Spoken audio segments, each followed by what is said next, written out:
The punch landed before I could even react. My jaw throbbed, my vision blurred, and in that moment, surrounded by stunned faces, I realized the truth. My own son-in-law had struck me, demanding the keys to the house I had worked my whole life to protect. "Hand them over, old man. You don't need it anymore." His words weren't just cruel, they tore open a wound I never imagined my own family would inflict. That was the instant everything changed, the moment when betrayal shattered trust and forced me to uncover the strength I had buried for far too long. Before we dive into today's story, I recommend you hit that subscribe button and turn on the notification bell, so you never miss a new story filled with drama, resilience, and unexpected twists. If you enjoy this video, type 1 in the comments. If not, type 0 to let me know how I can make better content for you. Now, settle in, get comfortable, and maybe grab your favorite drink, because this is a tale you won't want to miss. Let's get started. I have lived on the same street in Austin, Texas, for nearly 4 decades. The oaks arch over the cracked sidewalks, their branches heavy with cicadas on summer nights. From my front porch swing, I can hear the faint strum of a neighbor's guitar drifting across the heat-thick air. My house is a 4-bedroom craftsman, the kind of place where wood settles into its bones and every floorboard has learned to creak in rhythm with my steps. To most people, I am just another retiree passing the time with gardening, repairs, and stories about how things used to be built sturdier. That is all right with me.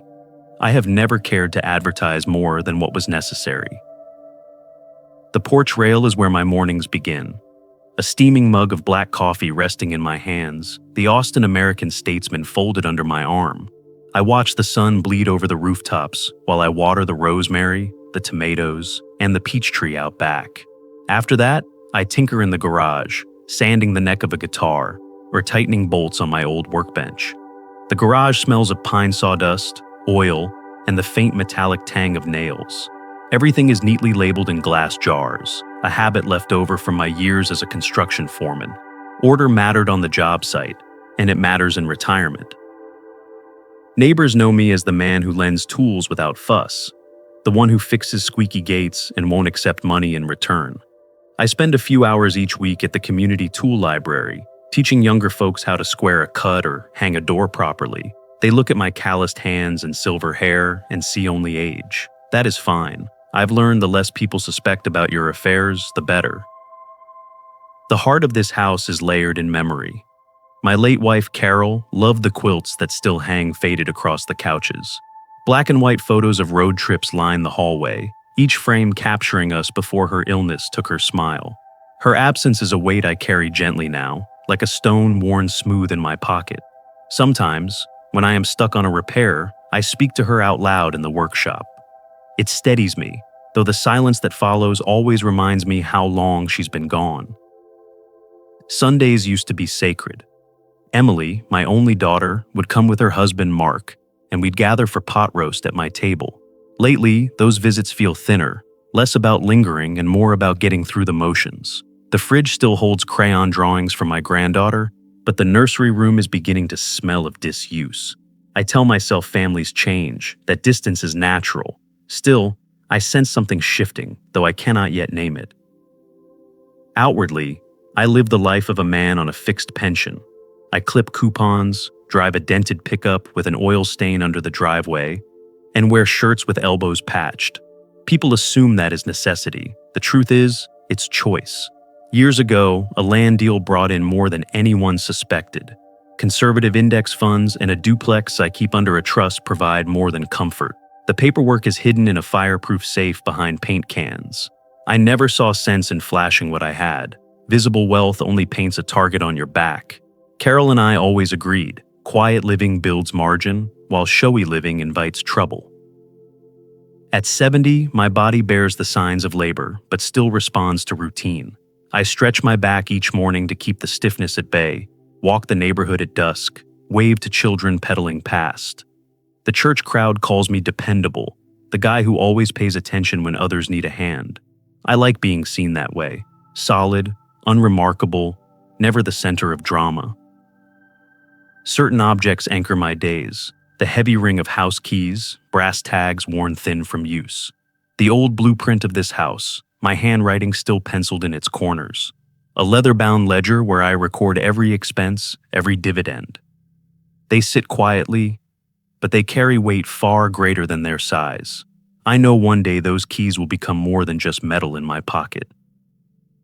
On evenings like this, I sit on the porch swing, cicadas buzzing, headlights drifting by from the interstate in the distance. I place my keys in the ceramic bowl by the door and let the quiet settle around me. I try not to dwell on the way Emily's visits have grown shorter, or how Mark's eyes roam the corners of my house as if appraising it. Still, the unease lingers. Tomorrow's calendar reminder is for a family dinner. The note says, just dinner, but my gut tells me otherwise. I sense the weather shifting, clouds gathering. What waits beneath the surface of those gatherings will soon demand to be faced. If you're still watching and felt that shocking first blow, comment number 1 below to let me know you're with me. Sunday dinners used to feel like tradition, a ritual Carol started decades ago when Emily was still a child. The table was always set with her mother's china, the roast beef perfuming the air, potatoes crackling in the oven. I kept the ritual alive after Carol passed because it was the only rhythm that connected us across the years. That afternoon, the house smelled just as it should, yet I felt a weight in my chest before the doorbell even rang. Emily entered first, balancing her phone in one hand and a tote bag in the other. She gave me a distracted hug, one of those half gestures people give when their mind is elsewhere. Her phone buzzed again and she set it right on the table without muting it. Mark followed, not rushed or distracted, but with a confidence that filled the hallway.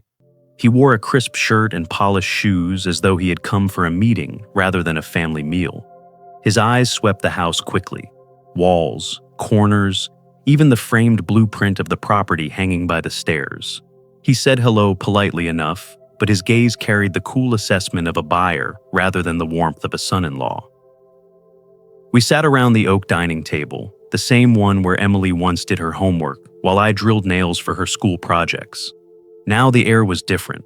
They tried small talk. Emily about her job's long hours, Mark about Austin's booming housing market, but the words didn't float. They sank, heavy, into silence. I cut the roast, poured the wine, and tried to keep us tethered to something ordinary. It didn't take long for the first comment to slip out. Mark leaned back in his chair, knife balanced on his plate, and said, "You know, Richard, this house is a lot for one man to manage. 4 bedrooms, 2 baths, a yard that needs mowing. Don't you think it's too much space?" I kept slicing, acting as though I hadn't heard. Emily filled the silence, her voice softer, but echoing the same tone. "Dad, maybe Mark has a point. Wouldn't you be more comfortable in a smaller place, closer to people your age, with less to worry about?" Their words were wrapped in the cloth of concern, but the stitching didn't hold. They sounded rehearsed, as if both had studied the same script. I noticed how Emily avoided my eyes as she spoke, and how Mark watched me like a man waiting for a deal to close. I let the roast settle onto plates before answering. "This house has managed me just fine," I said, steady but firm. "It doesn't ask for more than I can give." That ended the conversation for a moment, but the air didn't relax. The silence felt like glass ready to crack. Mark's gaze kept drifting to the keys I had left on the kitchen counter. The brass tags glinted in the evening light, and I could feel his eyes latch onto them again and again. When Emily spoke of work, he barely responded. When I mentioned my neighbor's garden, he gave a thin smile. But when his eyes returned to those keys, his posture sharpened. At one point, he stood to refill his glass and lingered by the framed blueprint of the house. "Interesting piece," he said. "Not many people keep blueprints on display. You must be proud of this place." The words were smooth, but his tone carried something colder, like he was evaluating more than admiring. Dinner continued, though the food barely tasted like anything to me. Emily complimented the roast, but hardly ate. Mark tapped his fork against the rim of his plate in rhythm with the buzzing of Emily's phone. Finally, as I gathered plates to clear, Mark leaned forward. "Next time we're over, I can check the locks and plumbing for you. Wouldn't want something failing without you noticing." He smiled like he'd offered a kindness, but I saw the sharp edge hidden behind the gesture. I forced a nod, my jaw tight, and carried the dishes to the sink. They left soon after, Emily rushing to answer a message, Mark reminding me of his offer as if it were a promise. The house grew quiet once the door shut. I stood at the sink, the cracked wine glass in my hand catching the light.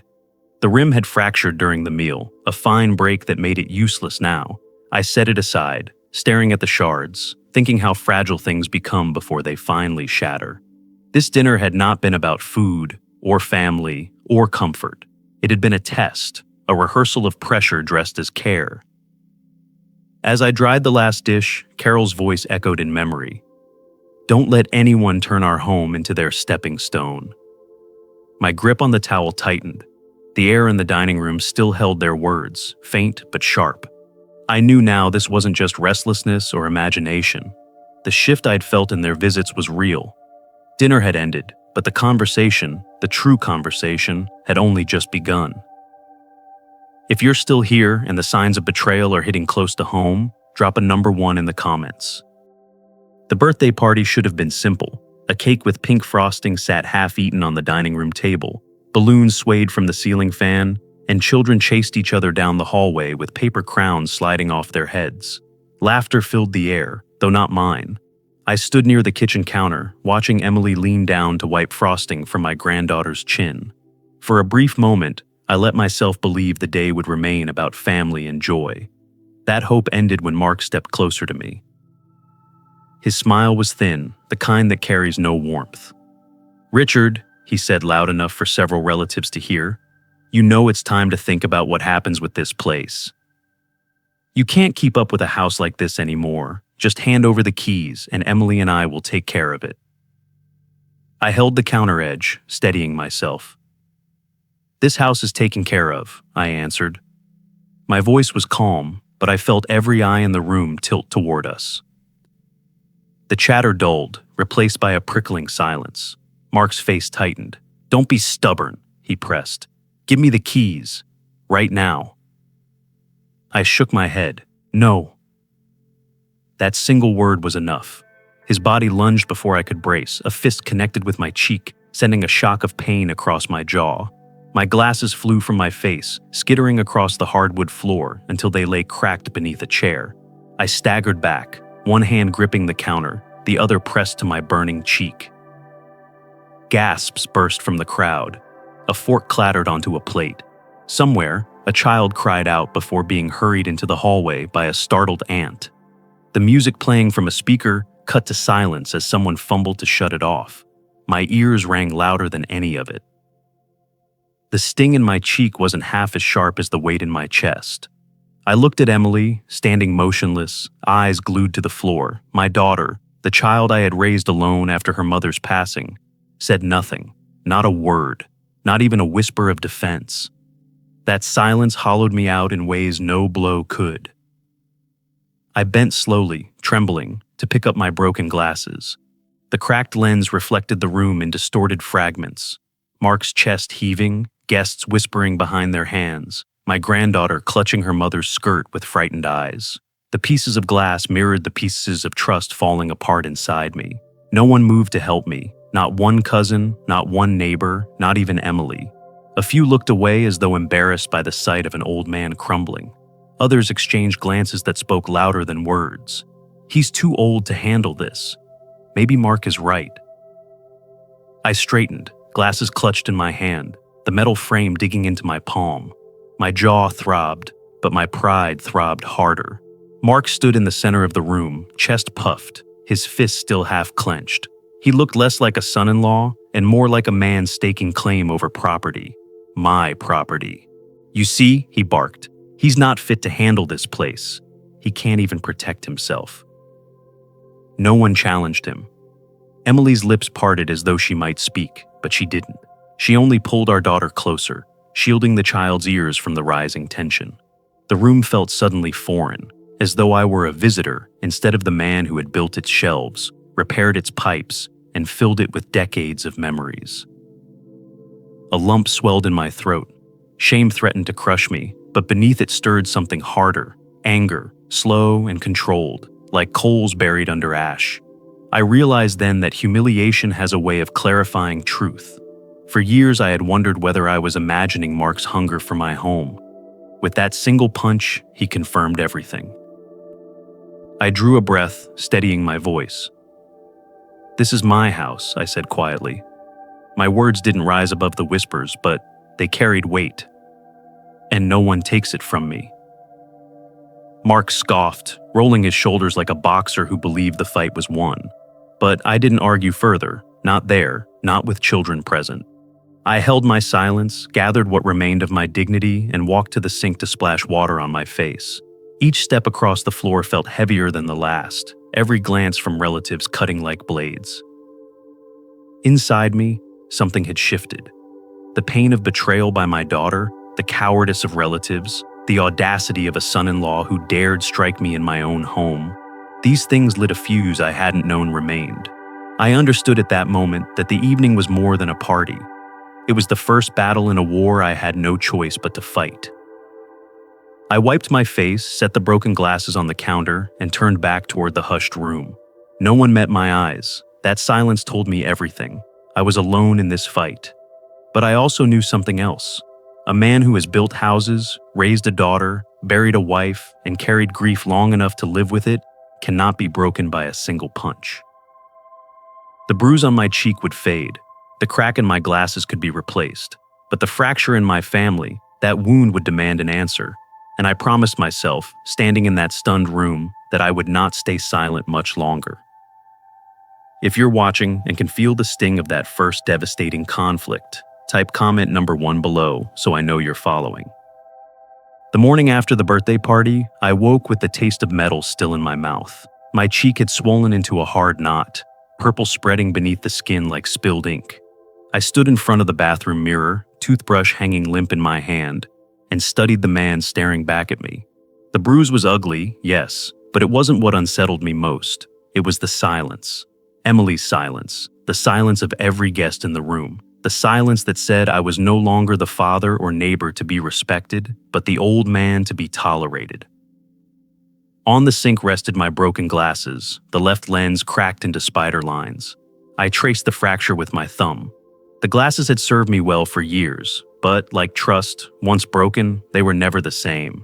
I set them aside and splashed cold water on my face. The sting reminded me I was still here, still capable of feeling, still unwilling to surrender. I made coffee, strong and black, and sat at the porch rail as cicadas buzzed in the trees. The same routine as always, yet the house felt different, less like a refuge, more like a target. Mark's words echoed in my head, that demand for the keys, as if my home were already his to claim. My jaw tightened as I sipped. He had crossed a line. After breakfast, I pulled my old foreman's ledger from the desk drawer. Its leather cover was worn smooth, the pages yellowed from decades of job site notes and expenses.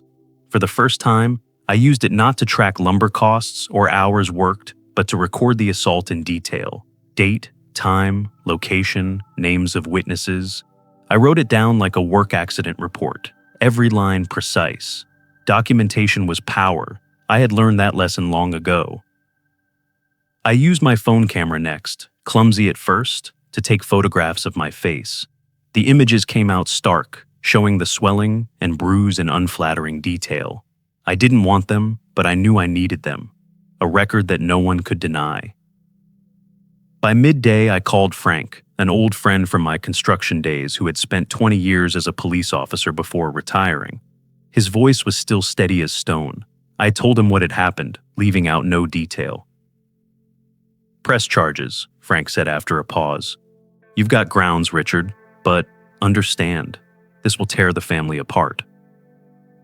"They already tore it apart," I replied, my throat dry. "Then at least protect yourself," he said. "Document everything. Don't let them spin this, you hear me?" I heard him. When the call ended, I gathered my most important documents, the property deed, bank records, and the spare set of house keys, and carried them to the garage. My safe, fireproof and heavy, sat beneath paint cans and toolboxes. I unlocked it, slid the papers inside, and turned the wheel until the lock clicked firm. For years, it had been insurance against disaster. Now, it was protection against my own family. The phone rang in the afternoon. Emily's name appeared on the screen. I answered, heart heavy, but hopeful she might apologize. Instead, her voice carried the same careful tone I had heard at dinner. "Dad," she began, "I think we should talk about what happened. Mark didn't mean, well, maybe it got out of hand. But you need to understand, this house is too much for you. Wouldn't you be safer in a smaller place?" Her words landed colder than the bruise on my cheek. They weren't hers, they were his, rehearsed and repeated. I closed my eyes, listened for any crack in her voice that hinted at remorse, but found none. "I've thought about it," I said, steady as I could. "And my answer is no." Silence stretched between us. Then she sighed. "You're being stubborn. We're just trying to help." I ended the call without another word. My hands shook, but not from fear, from certainty.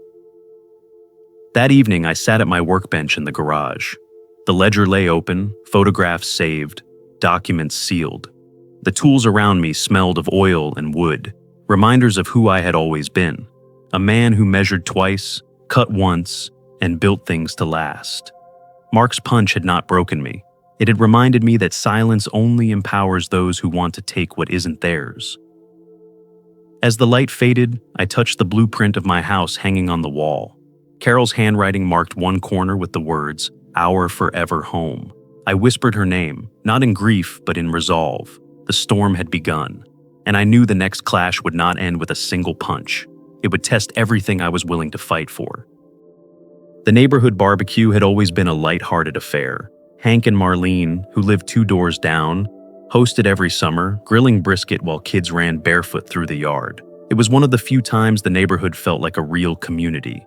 Laughter spilling over fences, the smell of hickory smoke thick in the warm Texas air. I went because it gave me a chance to feel normal again, to remind myself that not every part of my life had fractured. The evening began as it always had.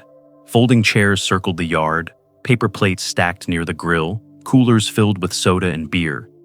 I had just settled into conversation with an old friend about the state of the Dallas Cowboys when I saw Emily and Mark walk through the gate. My stomach tightened. I hadn't invited them. This was neutral ground, but I knew their presence meant trouble.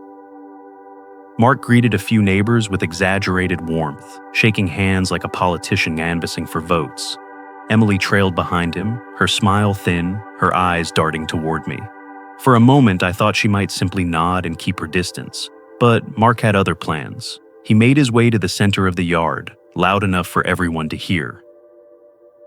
"Richard," he called, his voice cutting through the music and chatter. "We were just talking about how much space you've got in that house of yours. 4 bedrooms for one man? Don't you think that's a bit much?" Conversations faltered, eyes turned. I felt heat rise to my face, not from the sun, but from the sting of his words. "The house suits me fine," I replied, keeping my tone even. Mark chuckled, shaking his head as if I were a stubborn child. "You're clinging to something you can't manage. Emily and I, we're just trying to help. Families are supposed to look out for each other." Emily stepped closer, her voice softer but echoing his. "Dad, we're not saying this to hurt you. We just think you'd be safer in a smaller place, somewhere with less upkeep. Let us handle the house. It's only practical." Practical. That word hit me harder than the punch had days earlier. Practical meant stripping me of my home, my memories, my independence. I set down my plate, the fork clattering against the paper. "This house is mine," I said, louder this time. The crowd shifted, neighbors glancing at each other. Some looked sympathetic, others uneasy, as though witnessing family conflict was worse than smoke in their eyes. Mark didn't back down. Instead, he raised his voice, eyes locked on me. "Selfish," he spat. "That's what it is. You're hoarding space while your family struggles. You'd rather let those rooms collect dust than give your daughter and granddaughter stability. What kind of father does that?" My chest tightened, not from fear, but from the cruelty of his words. Emily lowered her gaze, but she didn't contradict him. She let his accusations stand, and that silence cut deeper than his insults. Before I could speak, Mark lunged closer, his hand shot toward my hip where my keys clipped to my belt. In one motion, he grabbed for them, tugging hard. The metallic jingle rang out as the keys slipped free and clattered onto the ground. The sound echoed louder than any voice, sharp enough to still the entire yard. Gasps rippled through the crowd. Someone muttered, "Lord have mercy." Another neighbor pulled out a phone, raising it just high enough to record. Children were ushered inside, their laughter silenced, all eyes locked on us. I bent down, slow but steady, and retrieved the keys before Mark could. The brass felt cool and heavy in my hand, solid proof of what I still controlled. I straightened, pocketing them with deliberate care, my jaw clenched. Mark sneered. "See? He can't even admit he needs help. He'll drag everyone down with him." I looked around the yard, at faces I'd known for decades. They weren't laughing anymore. Some looked away, embarrassed to watch, but others held my gaze with quiet support. I realized then that this moment wasn't just about my house. It was about dignity, respect, and the kind of man I refused to stop being. I turned back to Mark, my voice low but carrying. "You've made your choice," I said. "Now I'll make mine." The words weren't shouted, but they landed heavier than his insults. Mark froze, startled by the firmness in my tone. Emily's lips parted as if she might speak, but nothing came out. The crowd waited, tense as though expecting another blow, but I didn't give them one. I held my ground, keys secure in my pocket, and walked back to my chair. The barbecue continued, though the atmosphere never recovered. Conversations restarted in hushed tones, and the smell of brisket no longer carried joy but smoke heavy with tension. Mark and Emily left soon after, their departure met with silence rather than farewells. I sat in that folding chair until the sun sank below the horizon, my cheek throbbing, my heart heavier still. Yet under the weight of it all, something inside me had hardened into resolve. They had tried to strip me of dignity in front of neighbors, to reduce me to an obstacle standing in their way. Instead, they had declared war in front of witnesses. And I had just declared that I was ready to fight. That night, after the smoke from the barbecue had long faded and the neighborhood had gone quiet, I sat alone at my kitchen table, with only the hum of the refrigerator for company. The bruise on my cheek throbbed in rhythm with my heartbeat, but it wasn't the pain that kept me awake.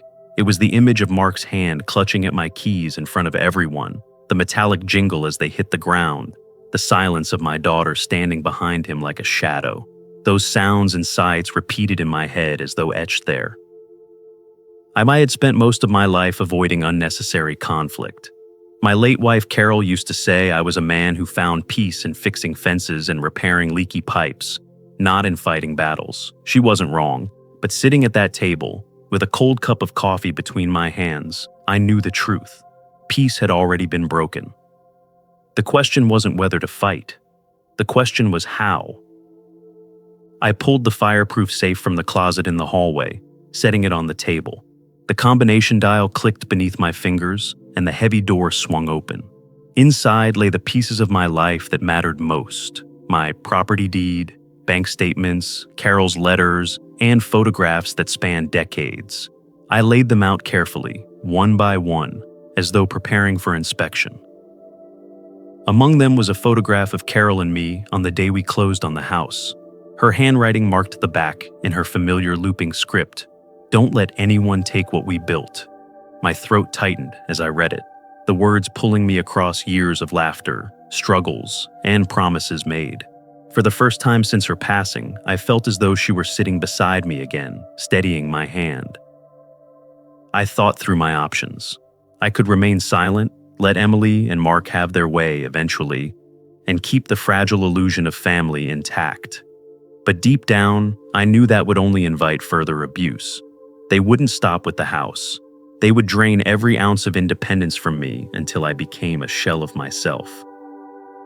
I considered confronting them directly, raising my voice, maybe even meeting Mark's aggression with my own, but I knew where that would lead.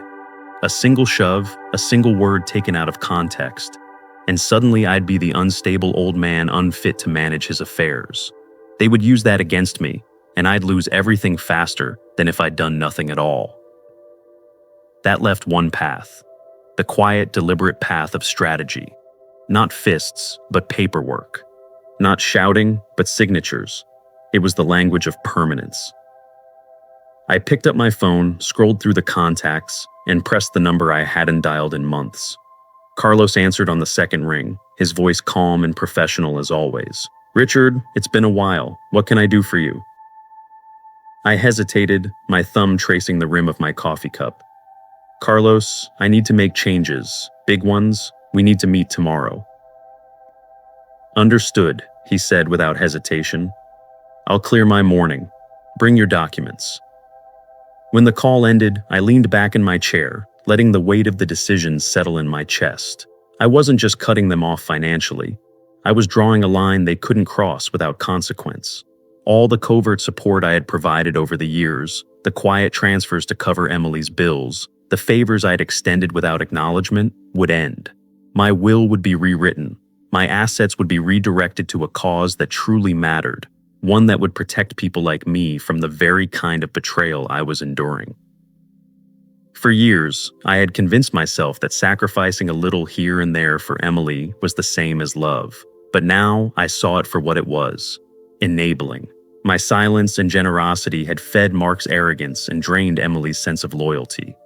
They thought I was weak because I had never set boundaries. That would change. I gathered the papers back into the safe, but I kept Carol's photo out. I propped it against the lamp on the table, her smile illuminated in the soft light. I whispered, "You were right, Carol. It's time." The house was still. The night pressed heavy outside the windows, but for the first time in weeks, my chest felt lighter. I had made my choice. Not one born of anger alone, but of clarity. They had crossed the line, and now I was drawing mine. I locked the safe, turned off the light, and carried the photograph with me to bed. Tomorrow would bring consequences, papers to sign, conversations that could not be undone, and the beginning of a fight I never asked for but could no longer avoid. I lay down, the photograph on the nightstand beside me, and let my eyes close. The bruise would heal. The dignity I reclaimed tonight would not fade. The days that followed the barbecue were quiet in my house, but loud everywhere else. Word travels fast in a neighborhood like mine, faster than the smell of brisket smoke. People had seen enough that night to fill in the blanks with their own assumptions. And before long, I could feel the shift in the air whenever I walked into the coffee shop or the hardware store. Conversations slowed, eyes lingered a little too long, and some neighbors offered pitying smiles, while others looked away altogether. I tried to focus on routine, sweeping the porch, watering the garden, fixing the loose hinge on the back gate. These were things that had always steadied me. Yet every scrape of the broom bristles, every creak of the gate, carried the weight of new tension. The bruise on my face had begun to fade into green and yellow, but the humiliation burned fresh. Mark had thrown the punch, yes, but Emily's silence echoed louder than his fist. My phone stayed mostly silent, except for a single message from Mark. His words were full of venom. "You embarrassed yourself, not us. Own up, apologize, and hand over the keys. Stop clinging to a life you can't manage." Reading it made my jaw tighten. He framed me as the aggressor, the unreasonable old man refusing to let go. I deleted the message without replying, but it lingered like a bad taste in my mouth. Emily, on the other hand, didn't call at all. The silence from her was worse than Mark's taunts. I thought of all the nights I had stayed awake when she was a baby, pacing the floor with her tiny body in my arms. I thought of the first day of school when she clung to my hand, terrified to let go. I thought of the evenings after Carol passed, when it was just the two of us, trying to figure out how to keep living without her. Those memories pressed against me, sharp reminders that somewhere along the way, my daughter had slipped beyond my reach. Carlos came by midweek, his briefcase neatly organized as always. He sat at my kitchen table, flipping through paperwork with his calm, deliberate manner. "All support has been cut," he said firmly. "No more transfers, no more coverage of their debts. They'll feel it soon, if they haven't already." I nodded, though my chest felt heavy. "She'll hate me for it." "She already let him put his hands on you in front of half the neighborhood," Carlos replied. "This isn't about love anymore. It's about survival, yours." His words carried the weight of truth, And though guilt prickled at me, I also felt something else: release. For the first time in years, I wasn't bleeding myself dry to cover their mistakes. I had drawn a boundary, and though it hurt, it felt like breathing clean air after being trapped underground. That evening, I walked slowly through the house, stopping at each framed photograph on the walls. There was Emily in her prom dress, Carol's arm looped proudly through mine, family dinners captured in faded Polaroids. I touched the frames lightly, as though reassuring each memory it was still safe here. This wasn't just a house.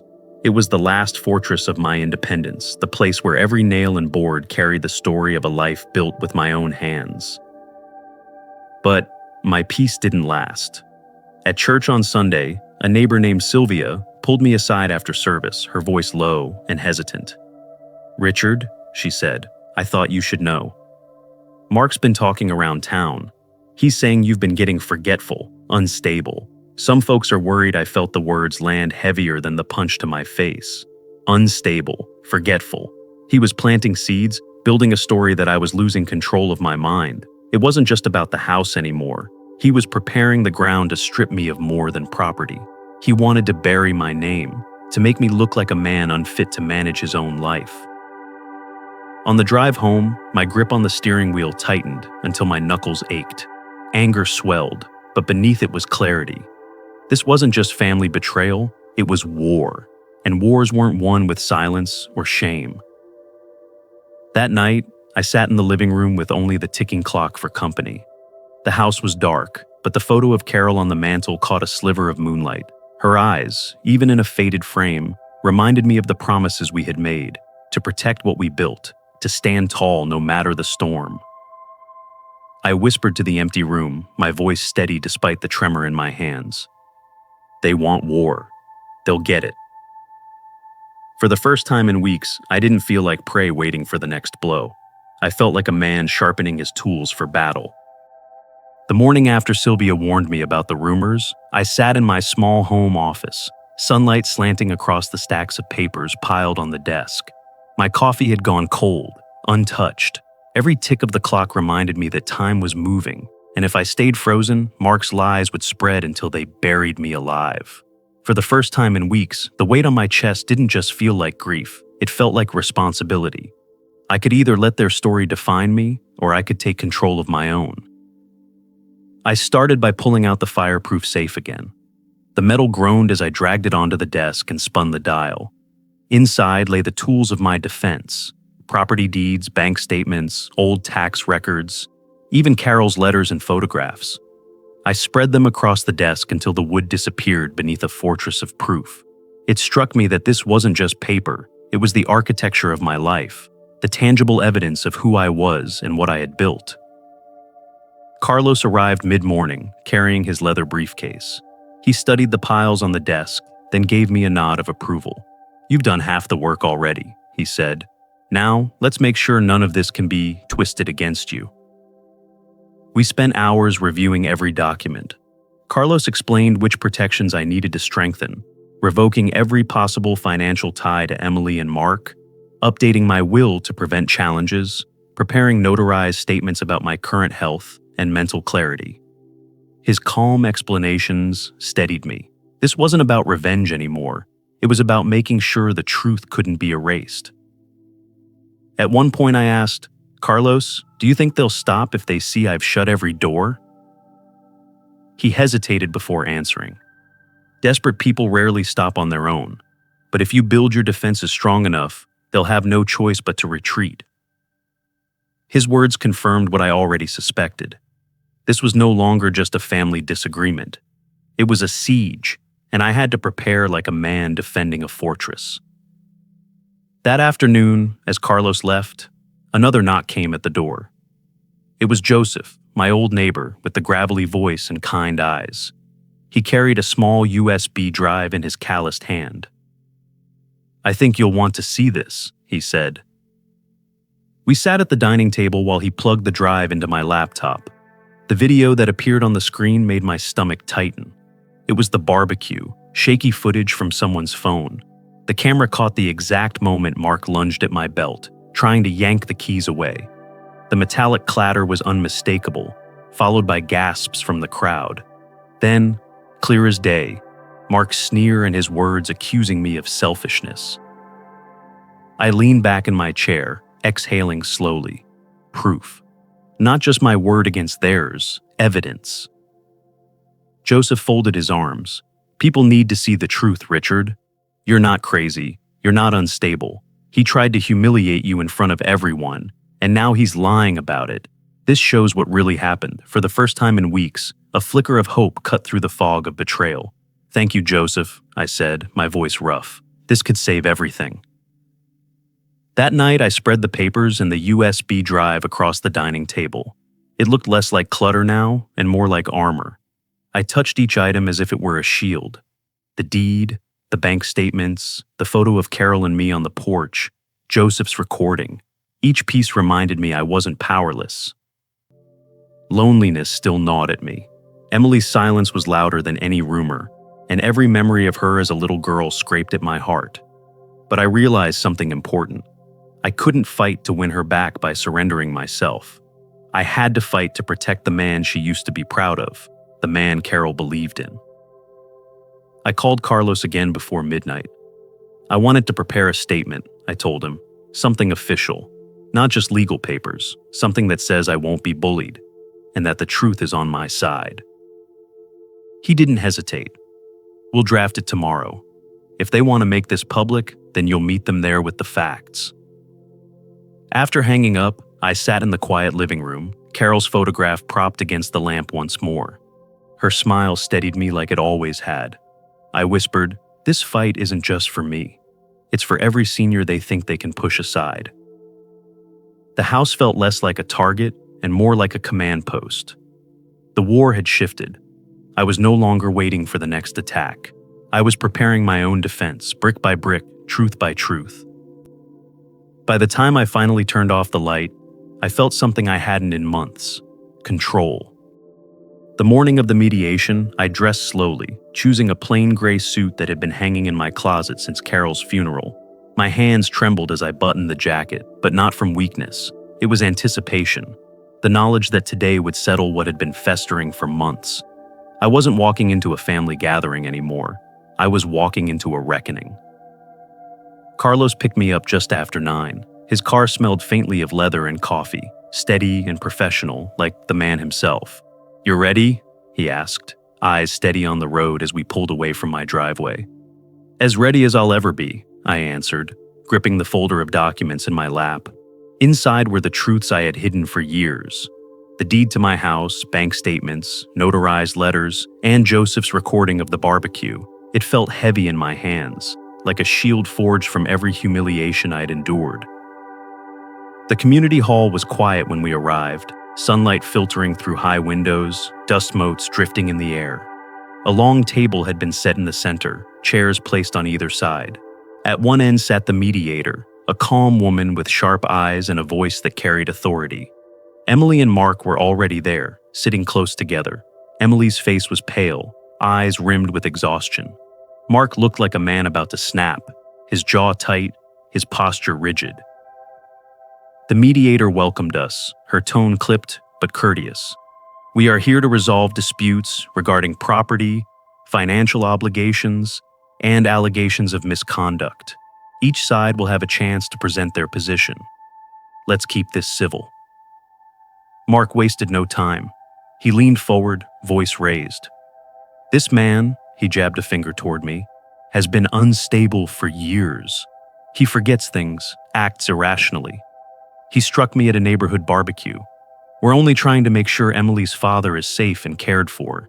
He shouldn't be living alone in that house." I could feel the room shift, eyes glancing between us. I kept my silence until the mediator turned to me.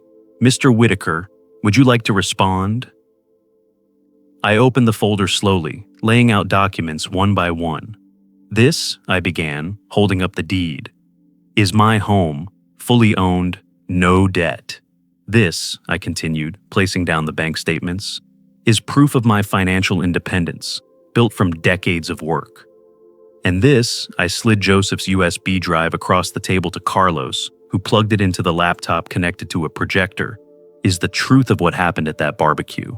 The footage flickered onto the wall, Gasps filled the room as everyone watched Mark lunge for my keys, heard the metallic clatter as they hit the ground, saw the aggression written on his face.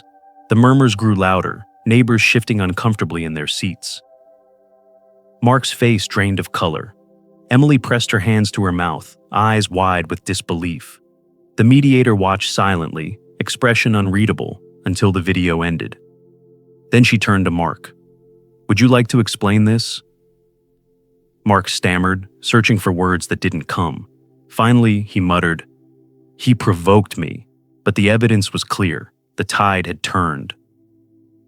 Carlos leaned forward, his voice calm but unyielding. "Furthermore, Mr. Whitaker has documented years of financial support provided quietly to Emily and Mark, covering rent, debts, even wedding expenses. Support that has now ceased because it was met with abuse and conspiracy. Today we present not just proof of independence, but a decision. His assets will no longer be subject to manipulation." He opened a sealed envelope and handed it to the mediator. "This is the revised will. Emily and Mark are no longer heirs. Instead, assets are redirected toward a senior protection trust to safeguard others from similar abuse." The room erupted in whispers. Emily's shoulders shook as she began to cry, her voice cracking. "Dad, please, you can't mean this." "I didn't know." Her tears cut into me like knives. For a moment, I almost faltered. I saw not the grown woman before me, but the little girl who used to run through sprinklers in the yard, laughing as Carol and I clapped from the porch. But then I remembered the silence at the barbecue, the way she stood behind Mark while he reached for my keys. Love without respect was no love at all. I steadied my voice. "Emily, I wish things were different, but family isn't blood alone. It's respect. It's responsibility. And you chose to stand silent while your husband tried to strip me of both Mark's shot to his feet, shouting about betrayal, about injustice." The mediator raised her hand sharply. "Enough. The evidence speaks louder than your words. This session is concluded." I gathered my papers slowly, each movement deliberate. Around me, the murmurs of neighbors swelled, some sympathetic, some merely curious, but all aware of the truth now laid bare. I stood, looking once more at Emily, who sat collapsed in her chair, tears streaking her face. My heart ached, but my resolve held. Walking out into the sunlight, Carlos at my side, Joseph waiting by the door, I felt something I hadn't in months. Peace. Pain lingered, yes, but dignity had been restored. This wasn't the ending I would have chosen years ago, but it was the one I had earned. The reckoning was over. What came next was mine to decide. The weeks after the mediation slid into months, and life in my quiet house began to settle into a rhythm again. The bruises had faded long ago, but the deeper wounds, the ones left by betrayal, took longer to heal. Each morning I rose early, made coffee, and walked through the garden Carol and I had once planted together.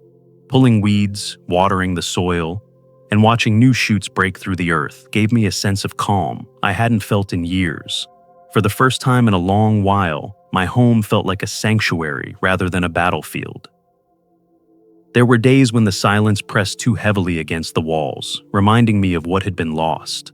Emily hadn't visited since the mediation. The last connection came in the form of a short letter folded into an envelope, delivered without a return address. In it, she wrote, "Dad, I'm sorry for everything. I don't know how to fix this. I hope someday we can talk again." There was no mention of Mark, no acknowledgement of the damage she had allowed, only a raw note of regret. I tucked the letter into a drawer of my desk. It wasn't forgiveness, and it wasn't reconciliation, but it was something. For now, that was enough. I realized I could no longer live waiting for apologies that might never come.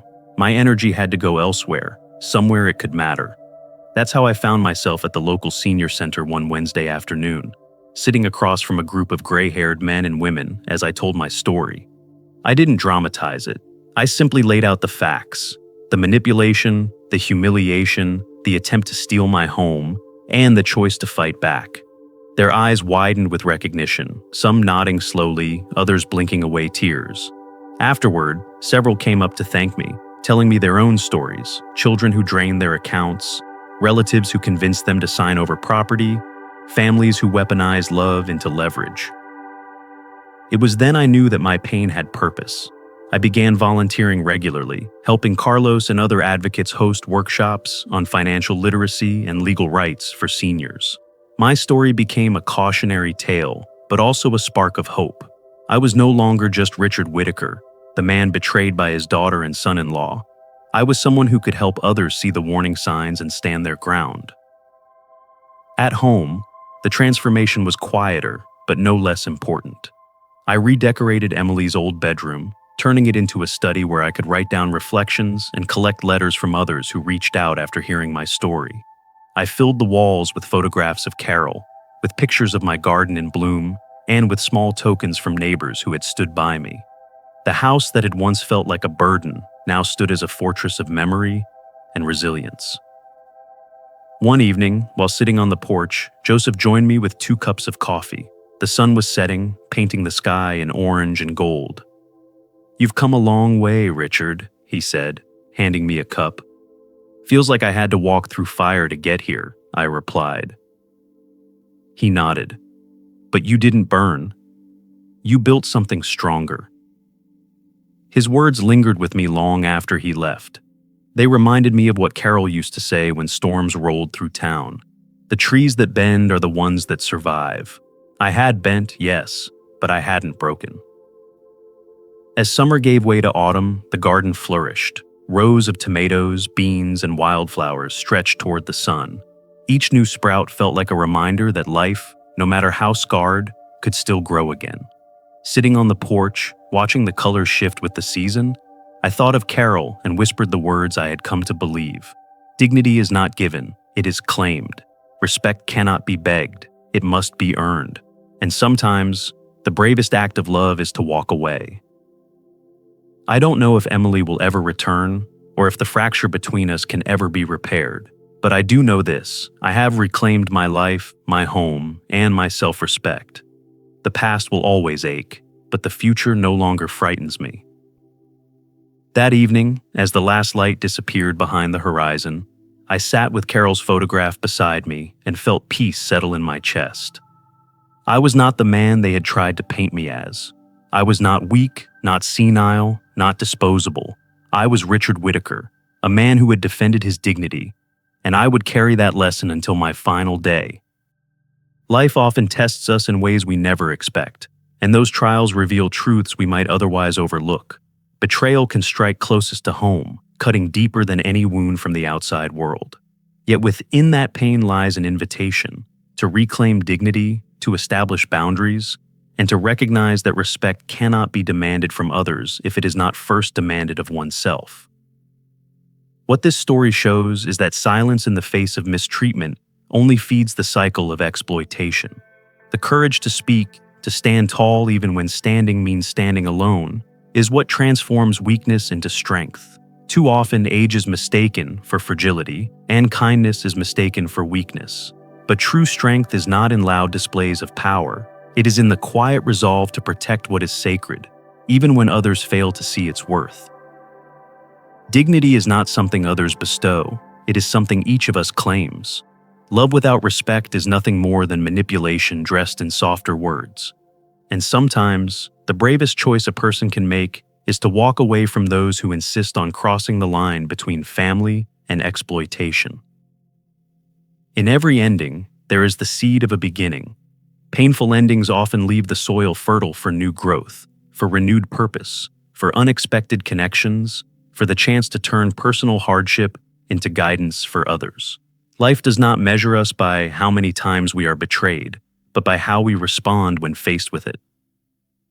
Ultimately, the lesson endures. It is never too late to stand up for yourself, never too late to set boundaries, and never too late to demand the respect every human being deserves.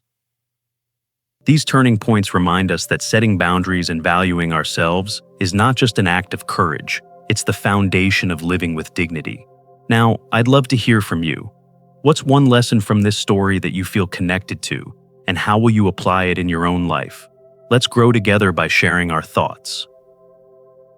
If this story resonated with you, drop a 1 in the comments. If not, feel free to leave a 0, Your feedback helps us improve. And don't forget to like, share, and subscribe for more stories that touch the heart and spark reflection. Thank you for watching, and here's to living life with strength, honesty, and authenticity.